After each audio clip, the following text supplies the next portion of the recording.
Bonjour les amis.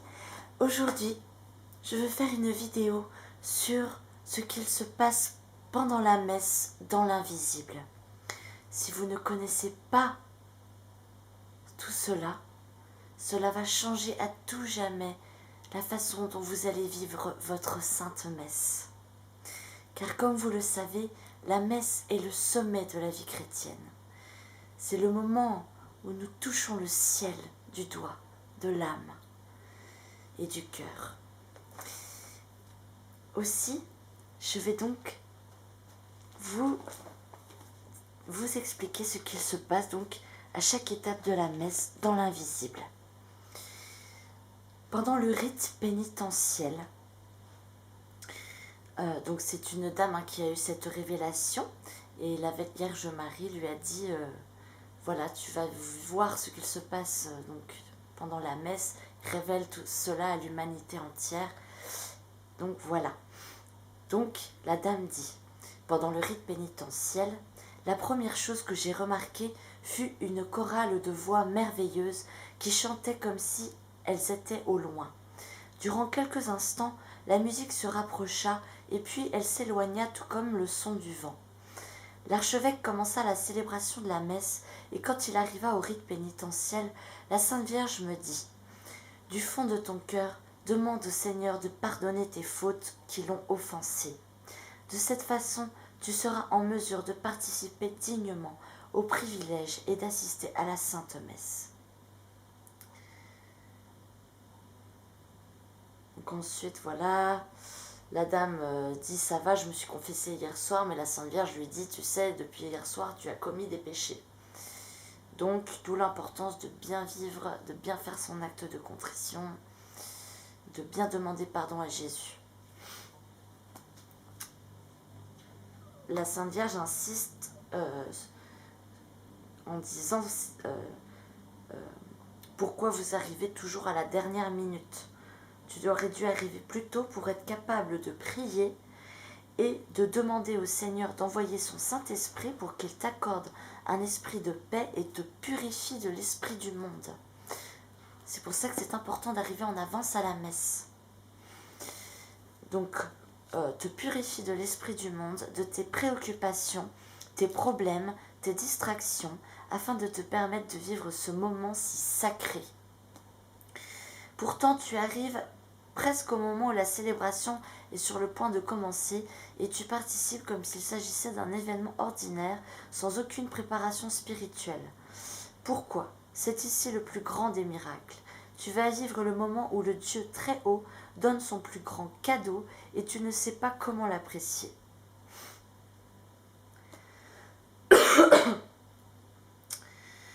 Ensuite, le gloire à Dieu.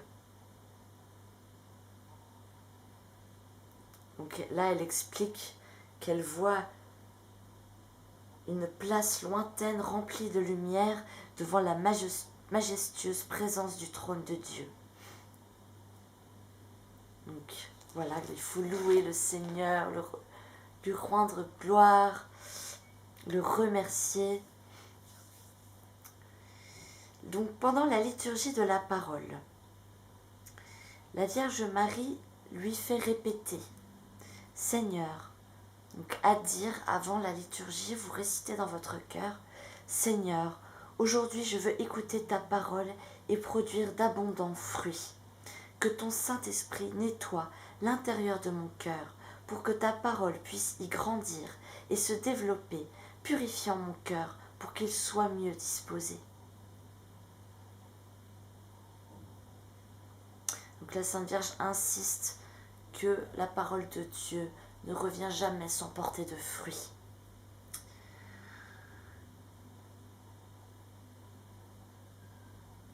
Voilà, donc il faut être attentif. La Sainte Vierge dit que parfois on peut être frappé par certains versets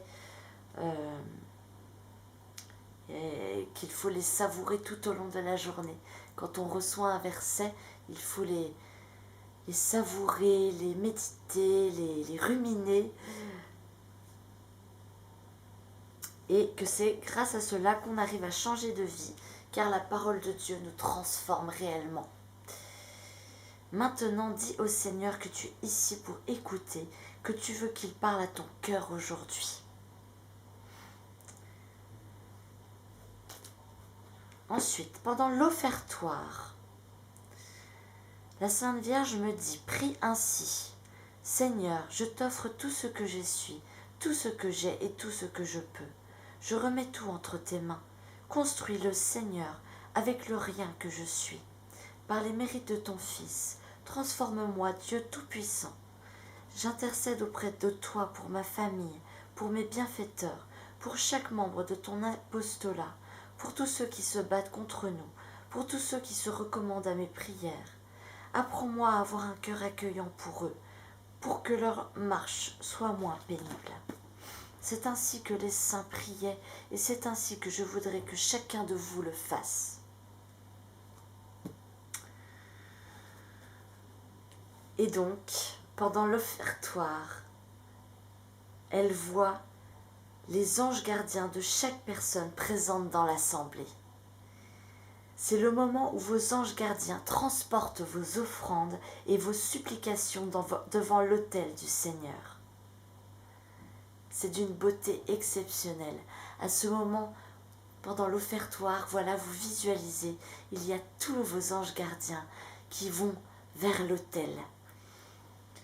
Elle explique, certains transportaient ce qui ressemblait à un petit bol doré avec quelque chose qui brillait beaucoup, d'une lumière dorée blanche. La Vierge Marie dit, ce sont les anges gardiens des personnes qui offrent cette messe pour plusieurs intentions, ceux qui sont conscients de la signification de cette célébration. Ils ont quelque chose à offrir au Seigneur.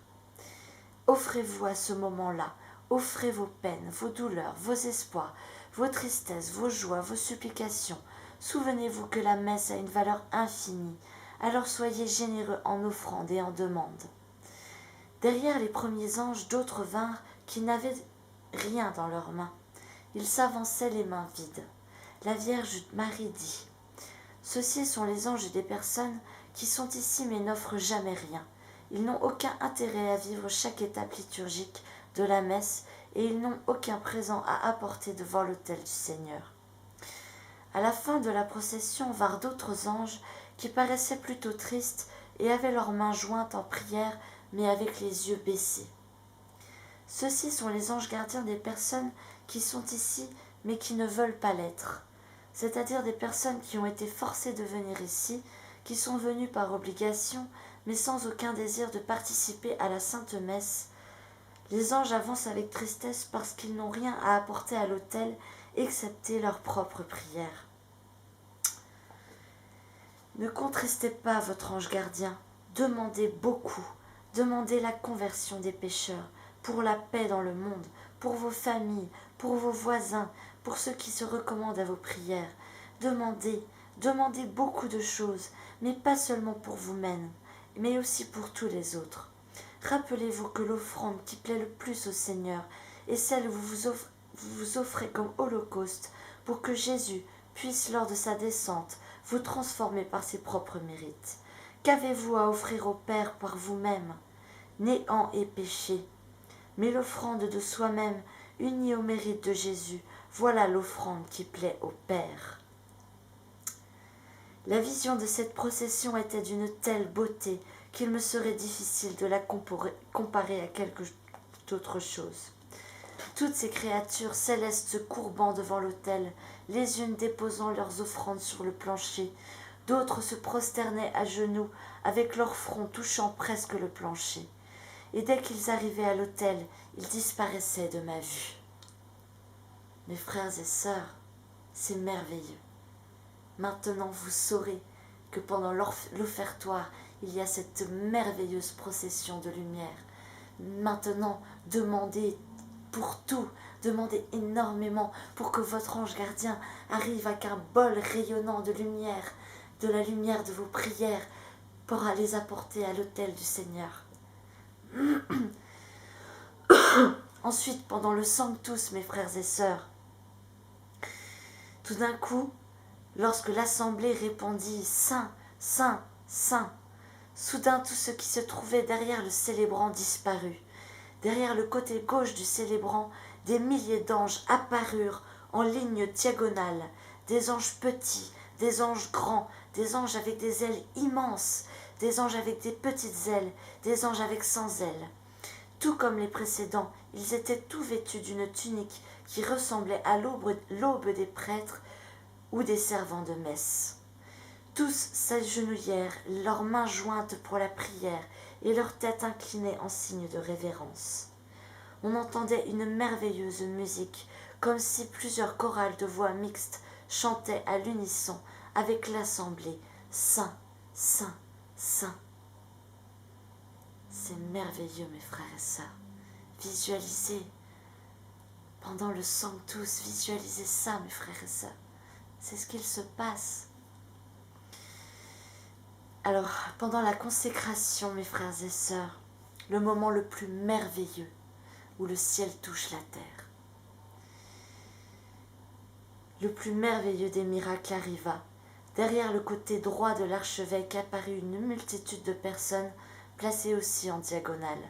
Elles étaient revêtues de la même tunique, mais de couleurs pastel, de rose, de vert, bleu pâle, lilas, jaune, bref, de couleurs différentes et très douces.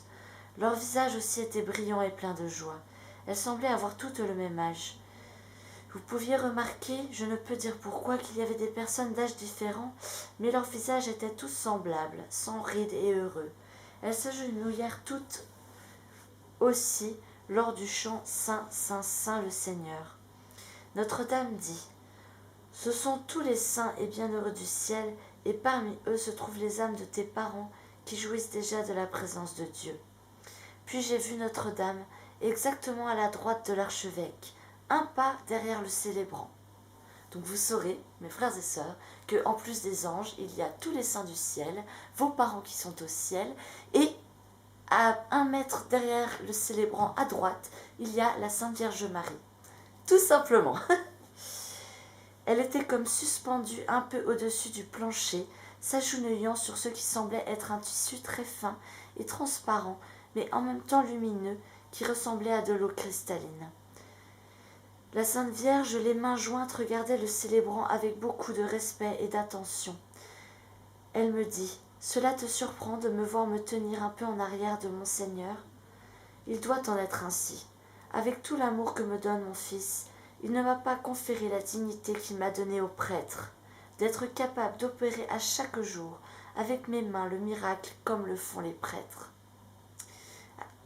À cause de cela, je ressens un profond respect pour les prêtres et pour le miracle que Dieu opère par leurs entremises, ce qui me porte à m'agenouiller derrière eux. Quelle dignité et quelle grâce le Seigneur accorde aux âmes des prêtres. Et nous ne sommes même pas conscients, mes frères et sœurs, de la dignité et de la puissance et du respect qu'on doit avoir pour les prêtres. Devant l'autel apparurent comme des ombres de personnes en gris, mais avec les mains élevées. La Sainte Vierge dit « Ce sont les âmes bénies du purgatoire qui attendent vos prières pour les rafraîchir. N'arrêtez pas de prier pour elles. Elles prient pour vous, mais elles ne peuvent pas prier pour elles-mêmes. C'est à vous de prier pour elles afin de les aider à sortir pour qu'elles puissent rejoindre Dieu et en jouir éternellement. » Très important de prier pour les âmes du purgatoire pendant la messe, mes frères et sœurs. Donc voilà. Donc Marie dit que vous me trouverez toujours au pied de l'autel où l'on célèbre l'Eucharistie. Ainsi qu'au pied du tabernacle, j'y reste avec les anges, car je suis toujours auprès de lui. Voilà, vous saurez que Marie est toujours présente, là où l'Eucharistie est célébrée et dans le tabernacle avec les anges. Donc l'apparence de notre mère est si belle à ce moment. Et là, elle dit, et dire que des personnes peuvent être distraites par des conversations à ce moment. Cela me peine de vous dire que plusieurs hommes se tiennent debout les bras croisés, comme s'ils rendaient hommage au Seigneur comme étant égal à eux. Dis aux gens qu'un homme n'est jamais autant homme que lorsqu'il s'agenouille devant Dieu. Un homme n'est jamais autant homme que lorsqu'il s'agenouille devant son Dieu. Le célébrant prononce les paroles de la consécration. C'était une personne d'une grandeur normale, mais soudain il se mit à grandir, devenant rempli de lumière, une lumière surnaturelle entre le blanc et l'or qui l'enveloppa et devint très dense autour de son visage. À cause de cela, je ne voyais plus ses traits. Lorsqu'il éleva l'hostie, j'ai vu ses mains et le dos de ses mains. Il avait des marques desquelles émanait une grande lumière.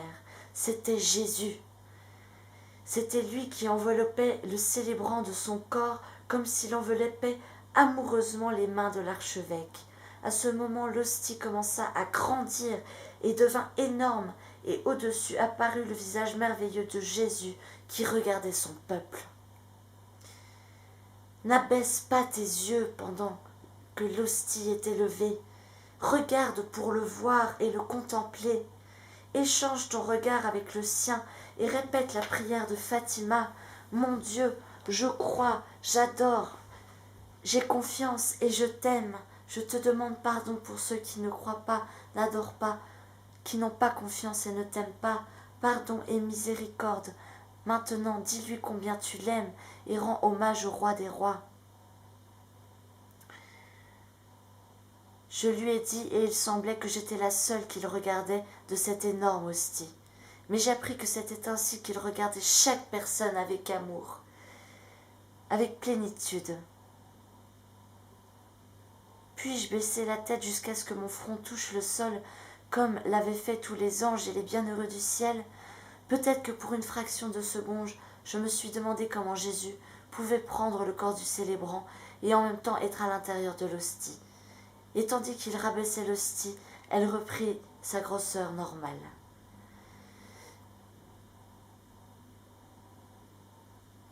Ensuite, les consécrations du vin, et tandis qu'il prononçait les mots, des éclairs apparurent dans les cieux et dans l'arrière-plan.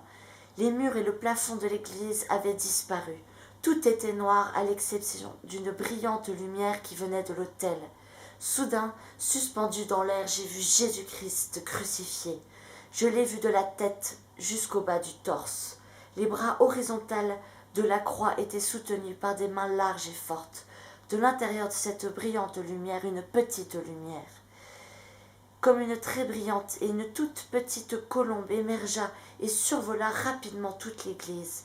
Elle vint se reposer sur l'épaule gauche de l'archevêque, qui continuait d'apparaître comme Jésus, car je ne pouvais distinguer que ses longs cheveux, ses blessures lumineuses et son corps élancé, mais je ne pouvais pas voir son visage. Au-dessus se trouvait Jésus crucifié, sa tête retombant sur son épaule droite. Je pouvais contempler son visage, ses bras meurtris, sa chair déchirée.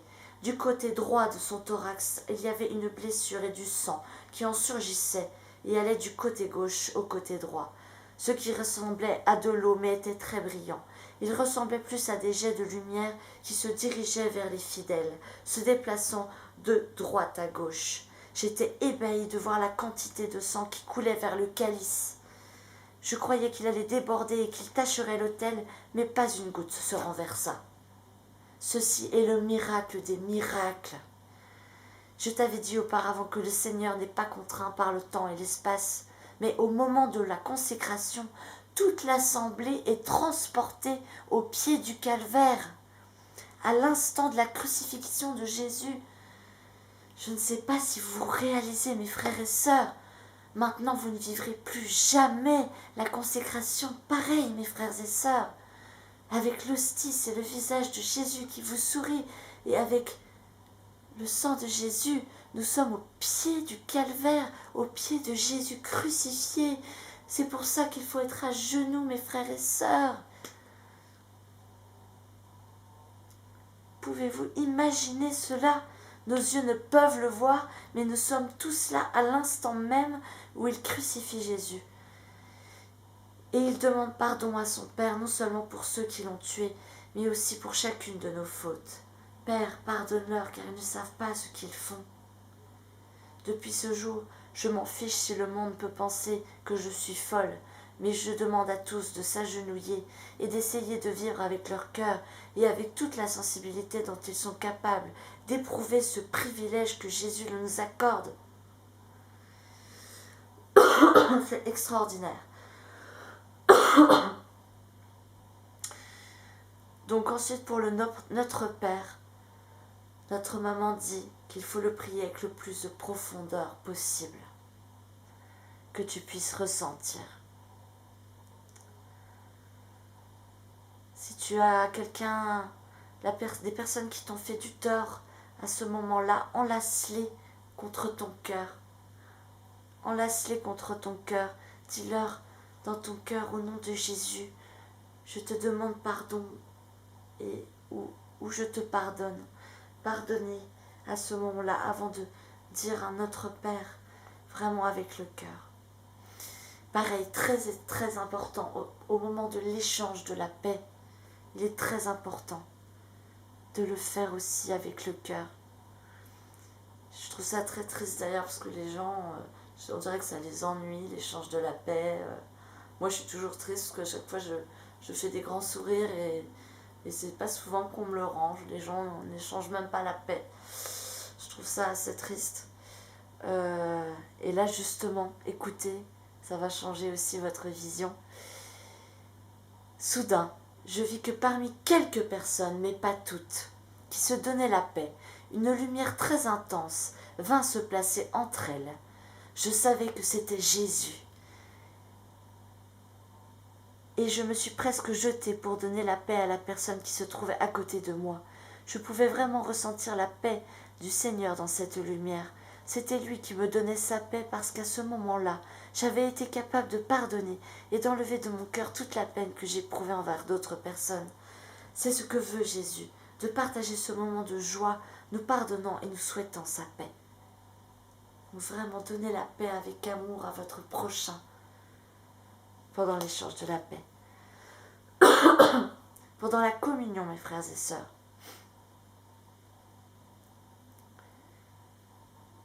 Là, notre maman dit qu'il faudrait dire « Seigneur, bénis-les, sanctifie-les, aide-les, purifie-les, aime-les, prends soin d'eux et supporte-les de ton amour. Souviens-toi de tous les prêtres du monde, prie pour toutes les âmes consacrées. » C'est très important de prier pour les prêtres et pour l'Église. Sans les prêtres, mes frères et sœurs, nous serions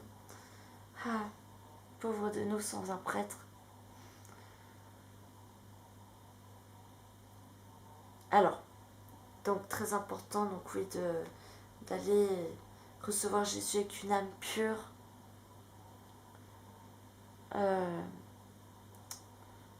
de vraiment se confesser avant, d'aller avoir une âme propre.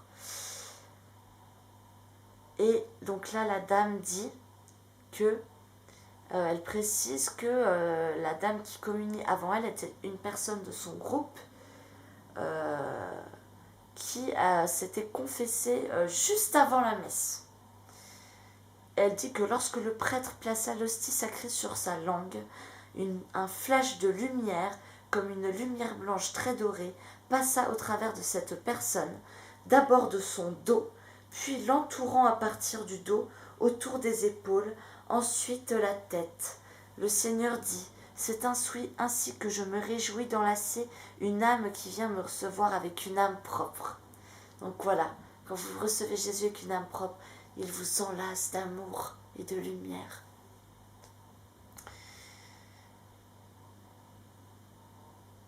Et voilà, donc elle dit, voilà, quel dommage de recevoir Jésus avec nos offenses, qu'on passe vraiment à côté de...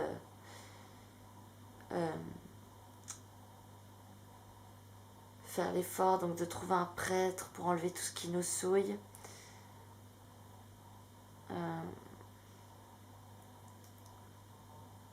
Donc elle dit qu'elle reçoit l'hostie donc avec une âme pure et qu'elle avait une saveur différente, que c'était un mélange de sang et d'encens qui l'inondait entièrement. Elle ressentait tellement d'amour que des larmes coulaient de ses joues sans pouvoir retenir. Elle retourne à sa place, elle s'agenouille et là elle vit un moment de communion très fort avec le Seigneur. Et là Jésus lui dit qu'il faut remercier Jésus à ce moment-là. Jésus dit personne ne remercie, ils reçoivent, ils communient, hop, et puis voilà, basta. Il faut remercier Jésus à ce moment-là. C'est tellement important de lui dire merci. Il en est tellement triste. Là, Jésus dit, certaines personnes ne me remercient pas une seule fois. Ils ne me disent même pas qu'ils m'aiment une seule fois. Alors qu'ils s'abaissent à nous, ils s'humilient pour nous, à notre pauvre humanité, à notre petitesse.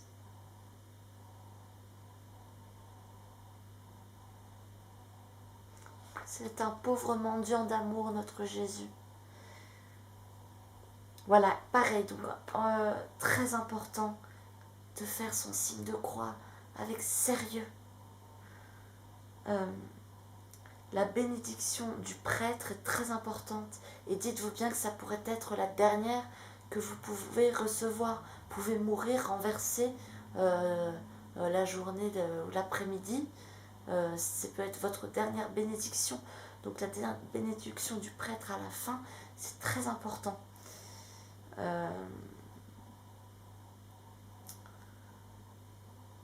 Voilà, essayez de vivre cette messe, d'aller à la messe tous les jours et de la vivre avec ce que vous savez maintenant. Vous ne pouvez plus vivre la messe de façon anodine. Et voilà, avec sérieux. Et à la fin de la messe, ne vous précipitez pas pour sortir. Il faut rester avec Jésus. L'effet de la communion dure un quart d'heure, 20 minutes. Et il faut rester après la messe pour prier, louer Jésus, le remercier et vivre cette communion. Parce que on appelle ça la communion, mes frères et sœurs. Mais est-ce qu'on la vit, cette communion? Non. Non. Je suis désolée, nous ne sommes pas des chrétiens, nous ne sommes pas de bons chrétiens. Nous sommes froids, nous sommes tièdes. Nous sommes des chrétiens de façade, de surface. Nous sommes hypocrites. Vraiment, mes frères et sœurs. Si on avait vraiment fait une vraie conversion, si on vivait vraiment le Christ, déjà, on convertirait tous nos frères et sœurs, on ferait des miracles, on chasserait les démons. Non, il y a un gros problème, mes frères et sœurs. Il faut être honnête avec nous-mêmes. Donc là, il est temps un peu de se réveiller, mes frères et sœurs, et d'être honnête avec nous-mêmes. Cessons d'être froids et d'être tièdes. Voilà, prenons cette décision aujourd'hui, mes frères et sœurs, de tout changer. Et voilà, il est important de bénir aussi, mes frères et sœurs, du matin au soir. Vous bénissez tout, votre nourriture, votre ordinateur avant de l'utiliser, votre maison, les personnes que vous croisez dans la rue. Moi, j'aime bien, des fois dans la rue, Seigneur, bénis ce monsieur, bénis sa vie, je te confie son âme. Vous bénissez les quartiers, c'est très important. Vous bénissez vos quartiers, vous bénissez vos rues, vous bénissez un établissement, vous bénissez votre pays, vous bénissez le monde, vous bénissez l'univers, vous bénissez tous vos animaux, vos enfants. Pareil, c'est très important d'imposer les mains. On ne le fait plus, mes frères et sœurs, mais reprenons cette sainte habitude d'imposer les mains.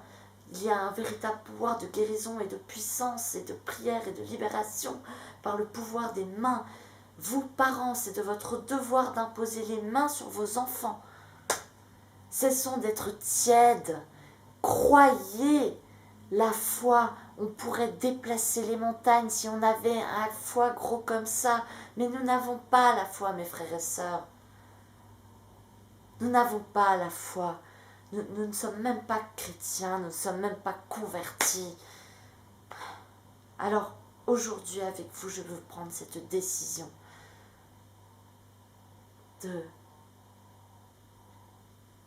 d'être un vrai chrétien. Aujourd'hui, avec vous, je décide de me convertir réellement, mes frères et sœurs.